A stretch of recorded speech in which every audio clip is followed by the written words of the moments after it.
हुसैनी हीणो आहिया अचवार चम वसीला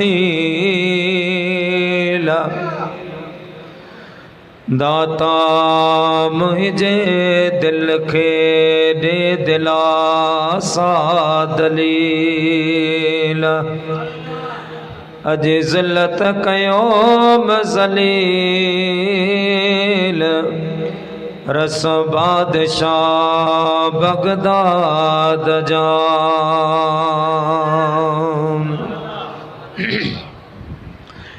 मेरा मुर्शिद मदद थी अचे औखी अवेरा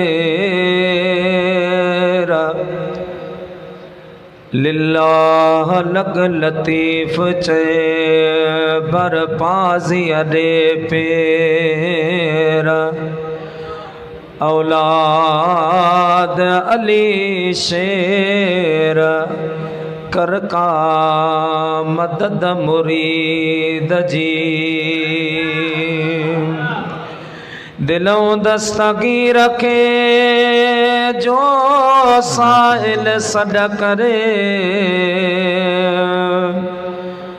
हकल में हाशिम शाह चे वेलो वीर वरे तोड़े आ पंध परे तब कंदो आ मुहार मुरीद दे हमदाई सना खां बाद लायके सद इज़्ज़त व एहतराम स्टेज रौनक अफरोज़ आली मर्तबत ज़ी वक़ार उलमाए कराम व हुफ़ाज़ कराम व सादात कराम ऐ मुझा प्यारा मुसलमान भाइरो अज़ीज़ो दोस्तो अल्लाह रब्बुल आलमीन जे पाक मुक़द्दस कलाम मां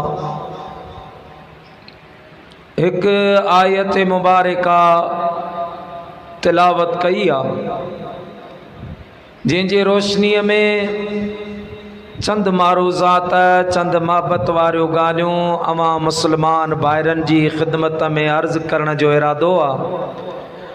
अल्लाह ताला जी बारगाह में दुआ है रब्बुल आलमीन मुनाचीज़ अदना हकीर के तिलावत कयल आयत मुबारका जो तर्जुमो उन्हीं सां मुतालिक चंद गालियों अवां ताईं पहुँचाण जी अल्लाह पाक मूंखे हिम्मत ऐं तौफ़ीक़ नसीब फरमाए।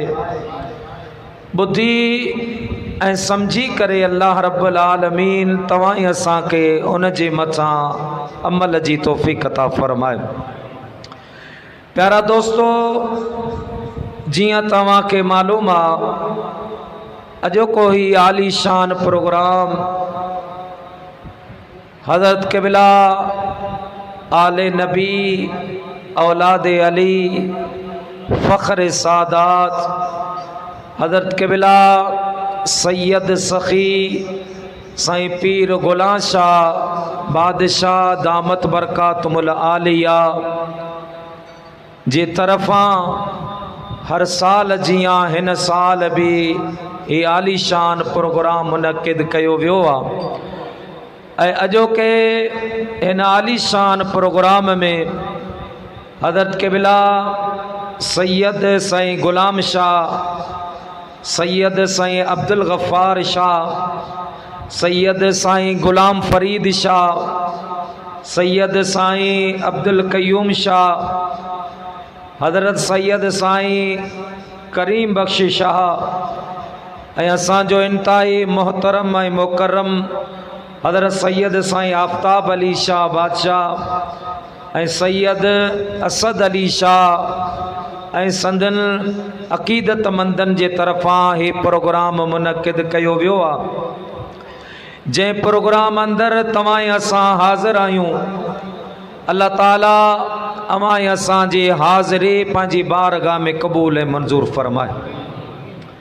प्यारा दोस्तो मुखा पेरी हज़रत अल्लामा मौलाना फाज़िल जलील आलम नबील बिरादर में अकबर अल्लामा मौलाना साईं शाहिद रज़ा अतारी दामत बरकातुहुल आलिया वलवला अंगेज़ ख़िताब सां अवां असांजे क़ुलूब व अज़हान के मुस्तफ़ीज़ करे रहा हा।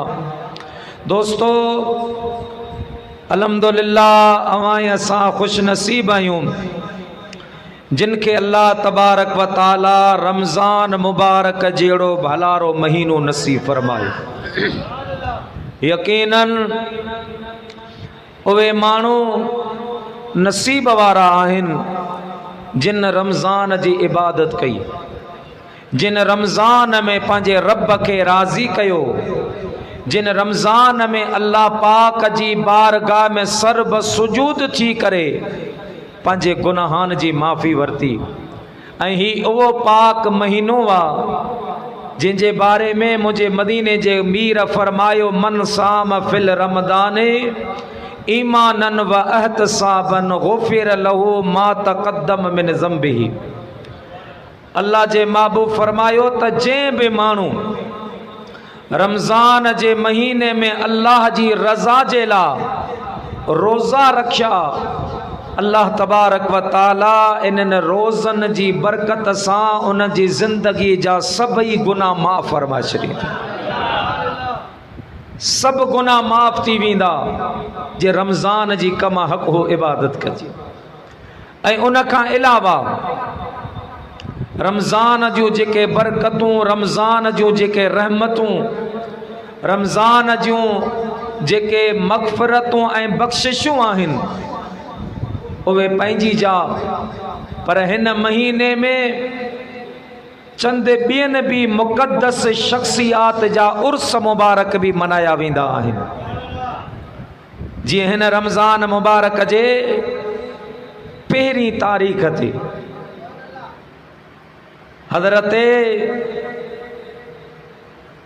पीराने पीर रोशन ज़मीर महबूब सुबहानी कुतुब रब्बानी हैकल यज़दानी पीर समदानी मीरा मोहियद्दीन सैयदुना अब्दुल कादिर जीलानी रदी अल्लाह ताला अन्हु जो यौम विलादत आहे। रमज़ान जी पहिरीं तारीख़ थे हज़रत पीरान पीर दस्तगीर रदी अल्लाह ताला अन्हु हिन दुनिया ते जलवे अफरोज़ थी।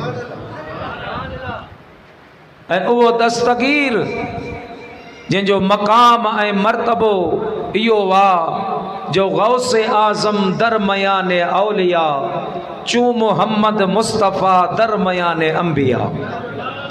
जियां मदीने वारे मीर जो मकाम ऐं मर्तबो हज़रात अंबिया अलैहिमुस्सलातु वस्सलाम में आहे, इं पीरान पीर दस्तगीर जो मकाम ऐं मर्तबो औलिया इकरामन जी जमात में आहे। तुझो मुझो नबी नबियन जो इमाम आ ऐं पीरन जो पीर सोनो अब्दुल कादिर जीलानी वलियन जो इमाम आ, वलियन जो इमाम आ। मुझा प्यारा दोस्तों बुजुर्गो अल्लामा अब्दुल अहद कादिरी रहमतुल्लाह अलैह फरमायो त मदीने जो मीर सल्लल्लाहु अलैहि वसल्लम फरमाइन था त जॾहिं मां मेराज वारी रात अर्श अज़ीम जे करीब पहुतुसि त अल्लाह पाक मूंखे हुकुम फरमायो मुझा महबूब अर्श ते चढ़ी आ, पर अर्श मथे हो, चढ़ण जे लाइ का सीढ़ी का स्टेप वगैरह बनियल कान हा। मां सोचो चढ़ा पर कीअं चढ़ा। अल्लाह जे महबूब करीम सल्लल्लाहु अलैहि वसल्लम फरमाइन पिया मां इन सोच में आहियां त कीअं मथे चढ़ा। अचानक हिकिड़ो नौजवान नमूदार थियो आहे, पंहिंजी गर्दन झुकाए करे अर्ज कई, या रसूल अल्लाह, या हबीब अल्लाह, अगर सीढ़ी ना आहे परवाह ना आहे, मां पंहिंजो गर्दन हेठ करियां तो, कंध झुकायां तो, अवां मुझे कुल्हनि ते कदम रखी अर्श ते परवाज़ फरमायो। मुझे महबूब करीम सल्लल्लाहु अलैहि वसल्लम उन जे बिन्हिनि कुल्हनि जे विच ते पैर मुबारक रखे अर्श अज़ीम ते अल्लाह जा हबीब करीम रवाना छा। मुंहिंजा प्यारा दोस्तो बुजुर्गो, जॾहिं अल्लाह पाक सां मुंहिंजे महबूब करीम जी मुलाकात थी आहे, अल्लाह जे हबीब अर्ज़ कयो, मुंहिंजा मौला, इहो केरु जवान हो जे मुंहिंजे लाइ पंहिंजो गर्दन झुकायो। अल्लाह ताला जी ज़ात बाबरकात फरमायो, ऐं मुंहिंजा प्यारा महबूब, इहो तो महबूब करीम जो बच्चो आहे। मुंहिंजा हबीब हसनी हुसैनी सैयदा आले नबिया अलीउल मुर्तदा जो औलादा हजरत अब्दुल कादिर जिलानी हुन जो नालो आ। ऐ मुंहिंजा प्यारा महबूब करीम सल्लल्लाहु अलैहि वसल्लम, अवां आखिरी नबी आयो, अवां ते नबुवत जो दरवाजो बंदा। पो मुंहिंजा महबूब जॾहिं तुंहिंजे दीन में हबीब अचे बिदतों दाखिल थींदो, तुंहिंजो दीन कमज़ोर थींदो, उन वक़्त में अब्दुल कादिर जिलानीअ खे मां दुनिया ते मोकिले करे मुंहिंजा महबूब करीम तुंहिंजो नाइब बनाए मोकिलींदुसि। अब्दुल कादिर जिलानी दुनिया ते ईंदो, तुंहिंजे दीन खे नई जान अता फरमाईंदो। उन कामिल वलीअ जी विलादत हिन महीने में। ऐं अल्हम्दुलिल्लाह ही प्रोग्राम भी दस्तगीर जे बचड़न जो आहे। तव्हां असांजे लाइ एज़ाज़ आ, फ़ख्र आ। ऐं त पंहिंजी ख़ुशि नसीबी तो समझां जो इहो साईं वारनि जो करम आहे जो बिरादर अब्दुल गनी साहब जे तवसुल सां मूं फ़क़ीर खे यादि कंदा आहिनि। ऐं दुनिया में असां हिननि जी ख़िदमत करे रहिया आहियूं, हिननि जी ग़ुलामी ॾेई रहिया आहियूं। यकीन आहे क़यामत जे ॾाड़े हीअ पंहिंजो पाण खे सुञाणंदा। मुंहिंजा दोस्तो, उन दस्तगीर जी विलादत आहे जंहिंजे दरबार में हिकिड़ो फ़क़ीर अचे, अर्ज़ करण लॻो, सोना मुंहिंजी दिलि थी चवे कॾहिं अवां मुंहिंजे घर बि अचो, मुंहिंजी दावत खाओ, अचे दुआ वठो। ऐं मुंहिंजा कामिल पीर, मां आलमन खां ॿुधो आहे जिते सैयद जा कदम लॻंदा आहिनि, जिते आले नबीअ जा पेर लॻंदा आहिनि, उते अल्लाह पाक जो फज़ल थींदो आहे, अल्लाह पाक जो करम थींदो आहे। अवां त हूअं बि मुंहिंजा मुर्शिद आयो, अवां जेकॾहिं ईंदा त मुंहिंजी ज़िंदगीअ में तब्दीली अचे वेंदी। हज़रत महबूब सुबहानी फरमान लगा, ऐ फ़क़ीर दावत तुंहिंजी क़बूल आ, पर मां अब्दुल कादिर जिलानीअ जो हिकिड़ो शर्त बि आहे। फ़क़ीर ईंदासूं पर हिकिड़ो शर्त आहे। क़िबला हुकुम फरमायो, पाण फरमायूं तोखे असांजी सवारी जे खाधे पीते जो इंतज़ाम करणो पवंदो। उन ज़माने में उठ घोड़ा गॾा खच्चर इहा सवारी हूंदी हुई। पाण फरमायूं सवारी जे खाधे जो इंतज़ाम करणो पवंदो। मुंहिंजा दोस्तो बुज़ुर्गो फ़क़ीर बाऊं बदे अर्ज़ कयो, मुंहिंजा कामिल पीर, मां क़िस्मनि क़िस्मनि जा गाह आणे रखंदुसि अवां जी सवारी जे लाइ, मां हर तरह जी कोशिश कंदुसि। मुंहिंजे सोने दस्तगीर फरमायो, फ़क़ीर मां जंहिं सवारी ते सवारी कंदो आहियां उहो गाह कोन खाईंदो आहे। क़िबला पोइ छा खाईंदो आहे? पाण फरमान लॻा, जीअं मांखे के अल्लाह ताला जे ज़ात बा बरकात वलिन जो सरदार बनायो वा त मां जे सवारी ते सवारी कंदो आया वो भी जानवरन जो सरदार आ यानी मां शीं जे मता सवारी कंदो आया हाने जे तौफीक हुजे त मुझे शीं जे खादे जो इंतजाम कर अगर जे तौफीक ना है त पो दावत का माजरत आहे। अर्ज के सुना मां किस्मन किस्मन जा गोश्त वठी ईंदुसि गऊ जो गोश्त ढगी जो गोश्त उठ जो गोश्त ॿिया जेके भी गोश्त हुंदा मां अवां जे सवारी जे ला आणींदुसि वॾो को जानवर ज़बा कंदुसि। साईं फरमा लगा न फ़कीर इहो अब्दुल कादर जे सवारी आ जॾहिं शींहुं झंग में रहंदो हो तॾहिं जानवरनि जा गोश्त खाईंदो हो जॾहिं का अब्दुल कादर जिलानी जे ख़िदमत में आयो वा इहो इंसान जो गोश्त खाईंदो वा अगर ताकत हुजई इंसानी गोश्त ॾियण जे त पो दावत क़बूल आ अगर तौफीक नाहे त पो तूं ॿुधी मां ॿुधी तो ते मयार नाहे।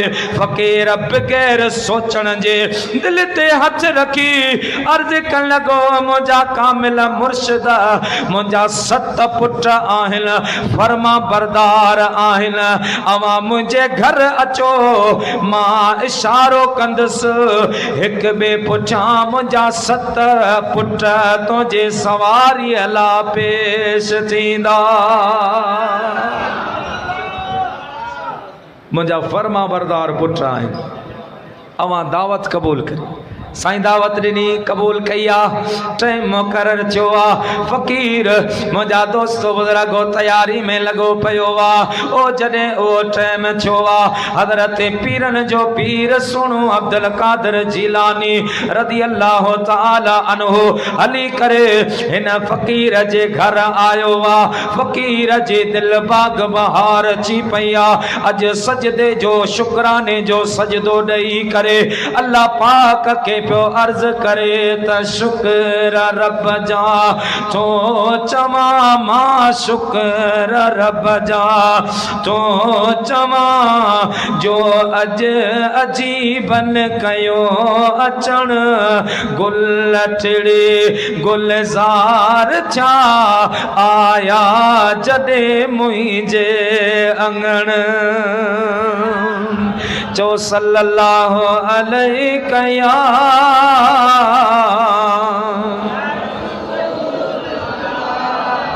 वसल्लम अलैका हबीब अल्लाह। फ़कीर शुक्राने जा नफल पढ़िया फारग चो साईं जे ख़िदमत में आयो ऐ करीम करम फरमायो अथे अज मुझे तडे हली आया आयो मुझे इया तमन्ना होए त साल न का हुयम सका ईंदा उवे ॾींहं जिन सा आहे नी से पिरी ईंदा पक से मुझा मुर्शिद अज तवा हली आया आयो मां दस्तरखान लगाया अवा मानी खाओ पान फरमा लगा न फ़कीर जेको तुझो मुझो मुआहिदो थियल उन माहिदे मुताबिक दावत कर केवला हुक्म फरमायो पान फरमा लगा पेरी मुझे शीं के खादो खारा उन का बाद में मां अब्दुल कादर खाईंदस।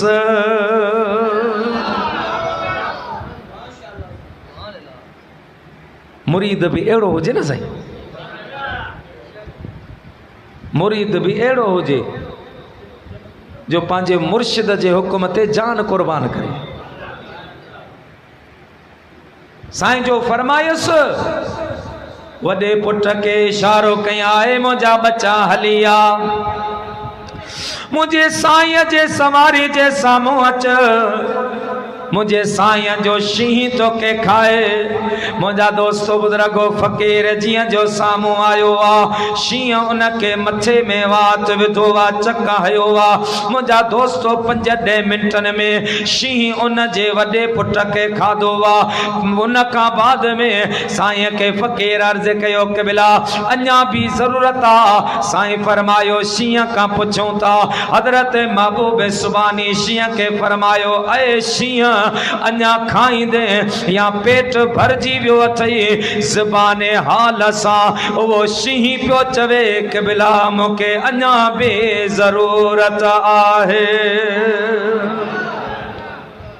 बियो पुट भी शींह खाधो, टियो पुट भी खाधई, 7 पुट शींह खाधा। अर्ज के सुना हाणे त पेट भरजी वियो हूंदो। साईं फरमायो पुछोसि था। जॾहिं पुछियो शींह चयो साईं मां अञा बि खाईंदुसि। साईं फरमायो फकीर अञा मुंहिंजे सवारी जो ढो न थियो आहे। पंहिंजे घर वारे खे हुकुम कया जल्दी अच तैयार थी। तू भी कुर्बान मुझे सवा मुर्शिद जे सवारी मथा मुझो कामल आयो वा तुझे कदमन ता। कुर्बान सजन तुझे कदमन ता। कुर्बान सजन तो ता सदके मुझी जान सजन तुझे कदमन ता। कुर्बान सजन तो ता सदके मुझी जान सजन। घर वारी फरमा बरदार ही यकदम मुझा दोस्तों बुजुर्गो तैयार थे। सवारी जे सामू आया शींह उनके बे खाधो वा। मुझा दोस्तों हाणे फकीर चयो सोना हाणे त पेट भरजी वियो हूंदो। 60 माण्हू शींह खाधा आहिनि। साईं फरमायो पुछूं था। शींह चयो अञा बे ज़रूरत आ। हज़रत पीरान पीरत सगीर फरमायो फकीर तैयार थी हाणे तुंहिंजी वारी आ। हुसैनी